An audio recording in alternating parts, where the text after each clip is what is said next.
오늘은 절대예정론 22번째 시간, 인간의 교만을 낮추고 하나님을 높이는 예정론이라는 제목으로 함께 하나님 말씀 나누겠고요. 나눠드린 페이퍼는 8페이지부터 함께 보시면서 함께 상고하도록 하겠습니다.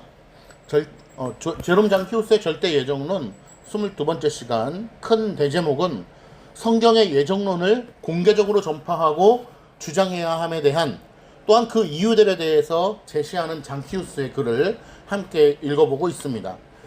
오늘 내용도 아주 알차고 우리에게 소중한 자료가 될 것임을 믿고 우리 함께 내용을 살펴보도록 하겠습니다.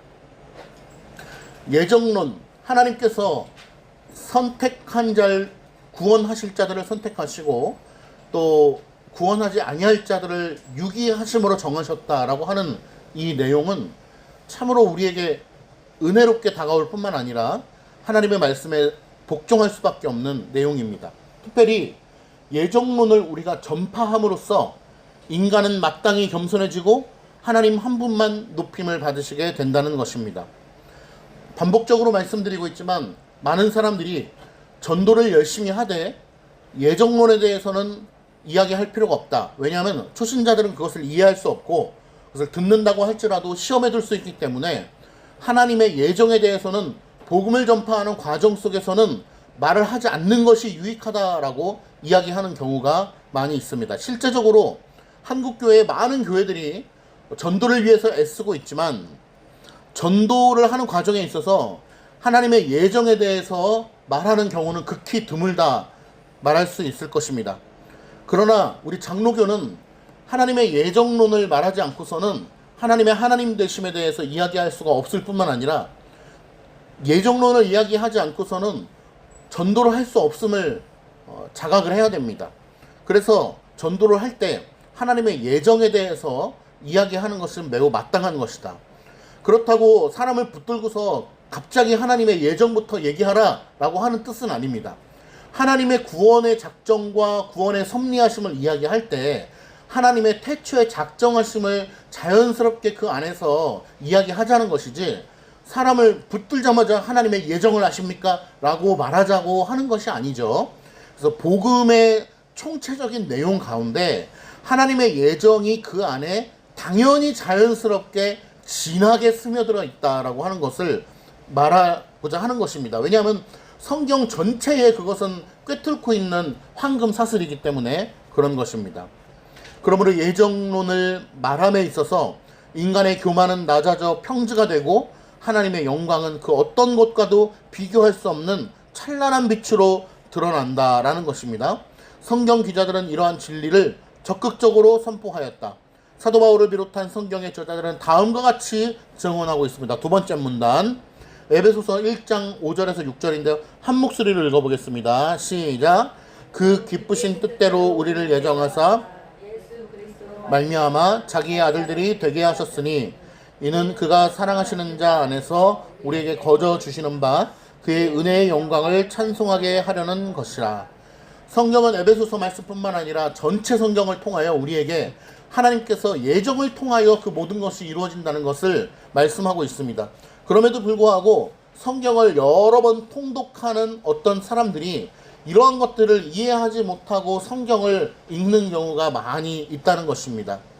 그래서 우리는 성경을 몇 번 통독했다, 100번 읽었다, 200번 읽었다, 그것 자체를 중요시 여기지 않습니다. 교리를 제대로 공부하는 것이 오히려 성경을 여러 번 통독하는 것보다 중요한 일이 될 수 있다는 것입니다. 그래서 우리 장로교회는 성경을 몇 번 통독하는 것, 성경을 읽는 건 매우 중요합니다. 그리고 여러 번 많이 읽는 것도 중요합니다. 그러나 그것 자체를 중요시 여기지는 않는다는 것입니다. 어떤 사람들은 성경을 100번 읽었다, 200번 읽었다라고 얘기하면서 그것을 자랑하거나 또 명함에 새기고 다니는 경우도 볼 수 있습니다. 그러나 성경을 100번, 200번 읽었다고 해서 그것이 우리의 자랑이 될 수 없습니다. 그러나 우리가 웨스트민스터 신앙고백서, 기독교 강요, 그 외의 신앙고백서들을 우리가 열심히 공부하는 것이 우리에게 필요한 자세인 것입니다. 자, 세 번째 문단 보시면, 그러면 다음과 같은 세 가지 기초가 놓이지 않고서 우리가 어떻게 하나님의 은혜의 영광에 합당한 찬양을 돌릴 수 있겠는가라고 우리에게 반문하고 있는 것입니다. 첫 번째, 두 번째, 세 번째가 있는데요. 우리 자 동그라미 1번 한번 같이 읽어보겠습니다. 시작. 구원을 받은 사람 혹은 구원을 받을 사람들은 선한 일을 단 하나도 행하기 전에 이미 하나님의 영원한 뜻 가운데 예정되었다. 그들은 오직 그리스도 안에 있는 하나님의 은혜로 말미암아 구원을 얻는다. 이것을 우리가 전제하고서 성경 말씀을 읽는 것이죠. 구원을 받을 사람, 받은 사람, 그리고 앞으로 받을 사람, 누구든지 간에 선한 일을 하나도 행하기 전에 이미 하나님의 영원한 뜻 가운데 예정되었다. 로마 카톨릭은 이것을 부정하는 것이죠. 선한 일을 해야지 구원받기 때문입니다. 그리고 펠라기우스, 세미펠라기우스, 아르미니우스 다 무엇입니까? 인간의 선택이 전제되어야 인간의 어떤 자발적인 그 동기가 전제되어야 하나님의 은혜가 임한다라고 하는 것이 있는 것이죠. 그리고 또 예지 예정을 주장하는 어떤 교단들도 마찬가지인 것입니다. 그러나 우리는 그런 것들을 배격하고 오직 하나님의 은혜의 뜻 가운데에 구원받을 자가 구원받는다라고 하는 것을 믿는 믿음이 전제되어야 되는 것입니다. 그래서 우리가 멀리 이사 가거나 그런 경우에 교회를 옮길 수 있지만 교회를 옮길 때에 이러한 것을 분별하고 판단하고서 교회가 이러한 것들을 가르치는가를 살펴보고서 그 교회를 등록하지 않는다면 굉장히 무지한 교회 선택이 될 수 있다는 것입니다. 눈으로 보기에 찬양이 괜찮고 시설이 괜찮고 교회가 크면은 그 교회가 좋은 것처럼 여겨지는 것이 인간의 본성이기 때문에 우리는 개혁신학, 개혁주의 신학 이런 거 다 좋아요. 장로교회 신학. 그러나 이러한 내용들을 가르치고 있는가에 대해서 살펴볼 필요가 있는 것입니다. 9페이지 동그라미 2번 우리 한 목소리로 읽어볼 텐데요. 로운이도 함께 읽는 거야. 알겠죠? 채훈이도 2번 시작. 우리의 영혼 안에서 시작되는 모든 선한 일, 곧 깨달음의 빛과 의지의 순결함, 그리고 마음의 거룩한 열망은 오직 하나님께서 시작하신 것이다. 하나님께서는 자신의 거스를 수 없는 능력으로 은혜를 베푸시고 그것을 유지하시며 마침내 완성하신다. 우리 안에서 선한 일이 있다. 오늘 예배를 드리러 가야 되겠다. 하나님을 섬겨야 되겠다. 하나님을 믿어야 되겠다. 이웃에게 선을 베풀어야 되겠다. 말씀을 읽어야 되겠다. 기도해야 되겠다. 내가 하나님의 명령대로 살아야 되겠다. 이러한 선한 일이 우리 안에서 있다면, 그러한 깨달음과 의지의 순결함이 있다면 그것은 어디로부터 시작된 것입니까? 하나님이 우리에게 그러한 마음을 허락해 주심으로 말미암아 시작된 것이지 그 첫 출발이 내가 될 수 없다라는 것입니다. 그래서 하나님의 작정 가운데에 출발되는 거예요. 우리 안에 선한 모든 것은 다 하나님으로부터 온 것입니다. 그리고 하나님의 작정하심 가운데 우리는 그것을 거스를 수 없다. 하나님께서 그 마음을 주시면 내가 안 하려고 해도 안 할 수가 없는 것입니다. 예를 들면 이 자리에 앉아 계신 우리 복된 성도님들, 제가 목사니까 이번 주부터 여러분 교회 나오지 마시고 다 놀러 가십시오. 교회 나올 필요 없습니다. 이제 마음만 믿으면 됩니다. 라고 아무리 외쳐도 여러분의 양심이 그것을 받아들일 수가 없는 것입니다. 아무리 목사님이 그런 것을 얘기해도 여러분의 양심 가운데에 이제는 그러한 그릇된 소리를 받아들일 수가 없는 것입니다. 그런데 목사가 얘기했다고 해서 이제 목사님이 우리 교회 안 다니고 마음으로만 믿어도 된대 라고 해서 그것을 따르거나 마음이 편안해지거나 그것을 의지하는 자가 있다면 그것은 아직 하나님을 만나지 못한 자라고 볼 수가 있는 것이죠. 하나님의 말씀이 깊게 그 심령 가운데 조명되지 않은 것입니다. 그러므로 하나님의 거스를 수 없는 능력으로 은혜를 베푸시고 그것을 유지하시며 완성해 가신다. 성화의 길까지도 하나님이 하신다라고 하는 것입니다. 어떤 사람들은 성화는 우리가 노력해야지 라고 하는 사람이 있지만 그것은 하나님께서 허락해 주신 어떠한 의지 안에서 노력하는 것이지 내 안에서 의지가 발동될 수 없다라고 하는 것을 분명하게 알아야 될 것입니다. 동그라미 3번 한번 같이 읽어보겠습니다. 시작. 내적인 구원의 역사는 끝까지 하나님의 순전한 은혜로 이루어진다. 구원의 시작뿐 아니라 그 지속과 성장과 완성까지도 모두 값없이 주어지는 은혜의 결과이다. 은혜만이 택하신 자를 변화시키며 은혜만이 그들을 끝까지 붙드시고 마침내 영원한 영광으로 인도한다. 이 1번, 2번, 3번은 각각의 이야기가 아니죠. 사실은 관통하는 하나님의 전적인 은혜, 하나님이 수여하심, 하나님으로부터 옴, 이러한 것들을 우리에게 얘기하고 있는 것입니다. 우리의 구원의 역사 또한 하나님의 순전한 은혜로 이루어지는 것이고, 구원의 시작, 지속과 성장, 완성까지도 모두 다 하나님이 하시는 것입니다. 제가 오전에 말씀드렸듯이 모든 것이 하나님께서 하신다. 하나님만 남는 신앙을 추구하는 것이 바로 우리 장로교회의 신학인 것입니다. 이번에 우리 중고등부 수련회 때도 주님사랑교회 안종석 목사님께서 설교의 교훈 중간에 이런 얘기를 했어요. 학생들에게 우리가 장로교회를 다니고 있다는 것이 얼마나 위대한 일인지, 장로교회의 신학, 장로교회의 신앙의 유산을 받고 있다는 것이 얼마나 대단한 것인지를 앞으로 좀 배울 수 있는 기회가 있으면 좋겠다, 이런 얘기를 언급하셨거든요. 순복음은 순복음의 자존심이 있고, 성결교는 성결교 나름대로의 자부심이 있습니다. 감리교회는 감리교만 찾고요. 또 그렇습니다. 근데 장로교회만 이상하게 자부심이 없는 경우가 많이 있어요. 그거 잘못된 것이죠.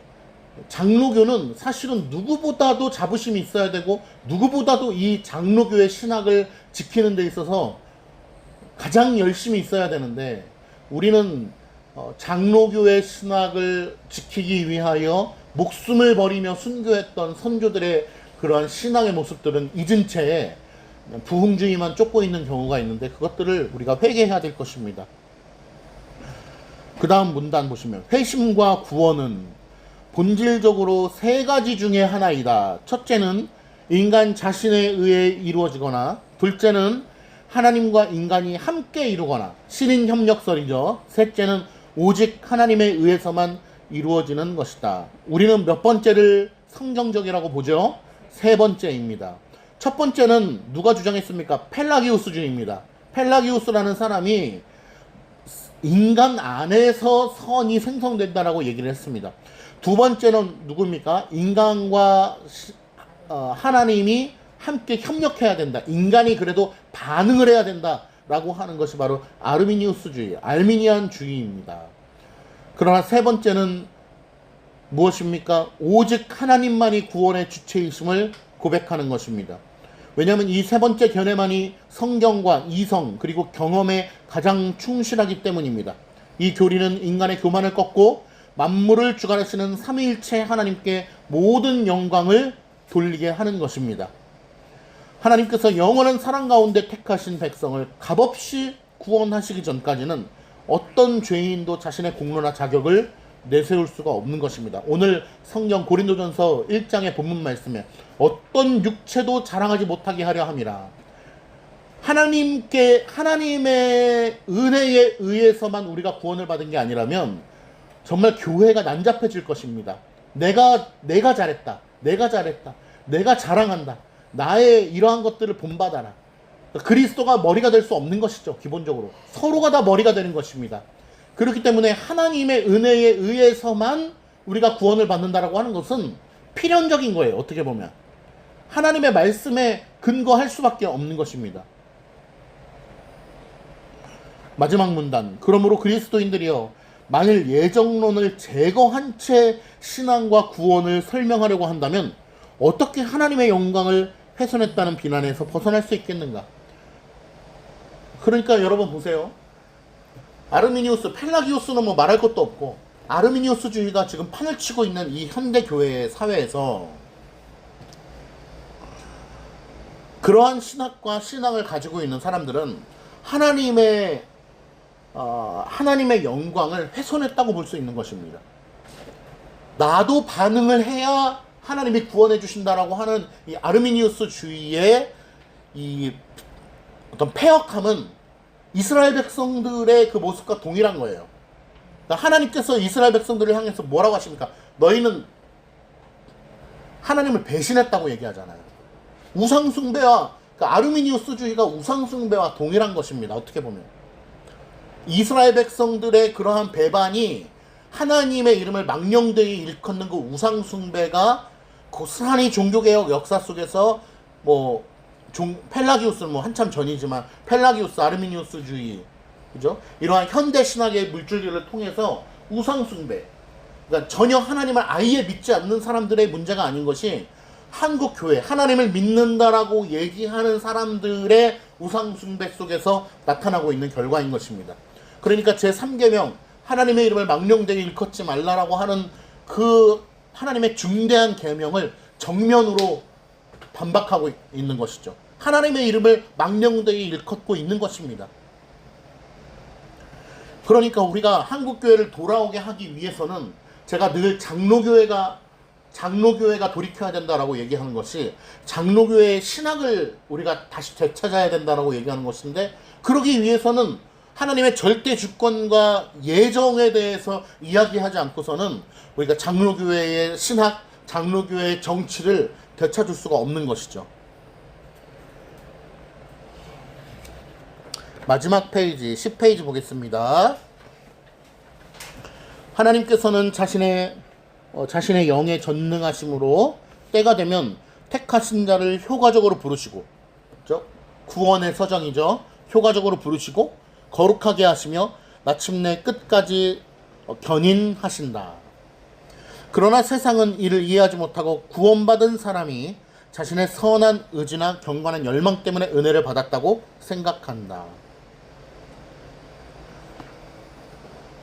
구원의 서정이 중요하지만 은혜의 수단이 그래서 중요한 것입니다. 은혜의 수단은 무엇입니까? 하나님께서는 무엇을 통해서 우리에게 은혜를 베풀어 주시죠? 거룩하신 하나님의 말씀의 선포와 성례를 통해서 우리에게 은혜를 베풀어 주십니다. 그러니까 요즘에는 기도까지 그것을 포함하는 경우가 있지만 저는 가능하면 포함을 시키지 않으면 좋겠다, 그런 생각이 듭니다. 왜냐하면 기도의 열심으로 인해서 많은 사람들이 공로를 내세우는 경우가 많기 때문에 그렇습니다. 그래서 하나님의 말씀의 선포, 그리고 성례를 통해서 하나님께서 우리에게 은혜를 주신다라고 하는 이 은혜의 수단이 우리에게 매우 중요하다라고 저는 늘 생각을 합니다. 왜냐하면 그렇지 않으면 다른 어떤 것으로 자신의 열심이 부과가 되어서 하나님의 은혜를 받았다라고 얘기하는 경우가 많이 있기 때문에 그렇습니다. 대표적인 것이 바로 찬양이죠. 찬양. 찬양을 통해서도 은혜를 받을 수 있죠 라고 하는 것들이 우리 개혁신학 안에서는 좀 배격돼야 돼요. 물론 찬양을 통해서 은혜의 감정을 느낀다라고 하는 것까지 우리가 악하다라고 얘기하진 않겠지만은, 그럼에도 불구하고 인간의 연약성을 생각한다면 찬양을 통해서 은혜 받았어 라고 하는 말은 우리가 하지 말아야 된다. 알겠죠? 그러면 우리는 무엇을 통해서 은혜를 받죠? 하나님의 말씀, 그리고 성례를 통해서 은혜를 받는다라고 하는 것을 늘 유념해야 돼요. 그렇지 않으면 우리는 늘 벗어나기 때문에 그렇습니다. 다음 문단. 만일 그것이 사실이라면 구원의 영광은 창조주가 아니라 피조물에게 돌아갈 것이다. 그죠? 자신 안에서 무언가가 생성되었다. 내가 오늘 찬양 가운데에 은혜를 많이 받았어 라고 하는 것들이 강화가 되어질수록 어떻게 됩니까? 구원의 영광이 창조주가 아니라 피조물에게 돌아갈 가능성이 높다는 거예요. 이 얘기를 하면은 많은 사람들은 당신은 왜 이렇게 극단적입니까? 라고 얘기를 할 수 있지만 우리는 작은 구멍까지도 차단하는 것입니다. 찬양을 통해서 나 은혜를 받았어 라고 하는 것이 점점 증대되고 극대화될수록 어떻게 됩니까? 마치 은혜가 내 안에서 생성된 것처럼 나간단 말이에요. 그래서 요즘에 유행하는 어떤 CCM과 또 어떤 전자악기들, 풀 밴드, 드럼, 일렉 기타, 베이스, 신디사이저 이런 걸 통해서 음악이 만들어지면서 찬양팀의 열광적인 찬양을 통하여 우리 젊은이 세대들에게 이렇게 영향력이 뿜어지는 그런 장면들을 볼 때 과연 이 은혜가 어디로부터 소용돌이 쳐서 어디로 나갔는지를 감잡을 수 없을 정도로 참 시끄럽고 힘든 경우가 많이 있거든요. 그런 차원에서 참 시편 찬송으로만 우리가 하나님 앞에 영광을 올려드려야 된다라고 하는 것을 뼈저리게 느끼는 것입니다. 많은 사람들이 그렇게 얘기하잖아요. 어떻게 현실적으로 그게 가능합니까? 라고 얘기를 하지만 저는 당당하게 얘기할 수 있습니다. 현실적으로 우리가 그렇게 할 수 없다면 다른 대안들이 많이 있어요. 예를 들면은 첫 번째로는 성경의 찬송가의 찬송을 부르되 선별돼서 부르는 것. 선별돼서 찬송을 골라서 부르는 것. CCM을 부르더라도 선별돼서 CCM을 부르는 것. 예를 들면 한 20, 30년 전만 해도 성경 말씀으로 시편의 글로서 지어진 CCM들이 얼마나 많습니까? 그러한 노래들을 우리가 부름으로써 시편을 노래하고 말씀으로 돌아갈 수 있게끔 할 수 있는 방안들이 많단 말이에요. 근데 그러한 것들을 치부시 여기면서 자꾸 어떤 CCM만 얘기하면서 현실적으로 불가능한 얘기를 하지 말라고 하는 것은 직무유기다, 그런 생각이 듭니다. 그러니까 사실은 변명 같지 않은 변명이고 이유 같지 않은 이유가 되는 것이죠. 당장 시편 찬송만으로 부를 수 없다면 정말 그러한 방향으로 갈 수 있는 대안들이 많다. 우리 사랑가득교회가 그것을 몸소 실천한 교회 아니겠습니까?